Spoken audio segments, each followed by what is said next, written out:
So if you haven't already met me today, guys, my name's Harry. I work down on the park mostly, don't really work up here on the farm, but I've got a bit of information about it, why we do it, why I got started, why it's a good thing, that kind of stuff. Probably ramble on for a few minutes, and then if you have any questions, I'll just open it up for you guys to ask if you do.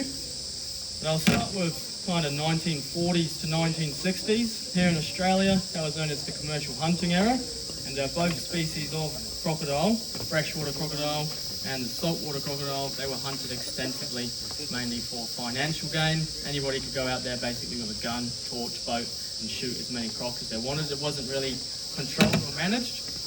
And in that short period of time, 20 odd years, somewhere in between 300,000 and 500,000 skins were sold and exported overseas. And that's just what we've got record of as well, so it's probably way more than that. So they were bordering extinction.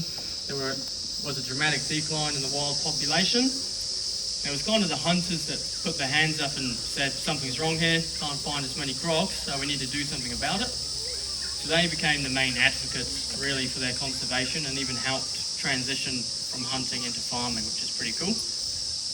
Now since we've started farming them, guys, and they've been protected, which is 1974, is when that happened, there's been a 300% increase in the wild population, which sounds pretty amazing, and it is pretty amazing, especially because only about 1% make it to sexual maturity in the wild.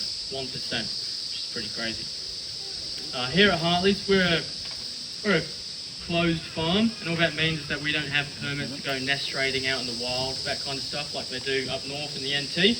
So we have about 50 nests on site that we collect from. If you've been on the boat tour just then, they should have told you about nesting a little bit. So it's a big pile of dirt basically is what it looks like. Egg chamber inside, 40 to 60 eggs on average is what they usually lay. We collect the eggs before they hatch, especially in the lagoon. Everything comes up here to incubate. Usually takes about 75, 80 days at 31.8 degrees. Temperature-based sex chromosomes, so if we want to, we can manipulate the gender. We used to mainly go for males, thinking that they grew quicker, but to get to the length we want them at, same really, so that's just the overall most successful hatching rate and temperature.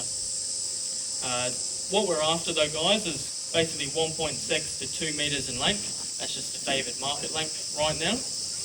And the main products we are getting is here. Don't judge this is a very bad example. We've been doing the tour for like 20 years. It's all based off a grading system. So grade 1 skins being the best, and basically no scarrings, no deformities like that.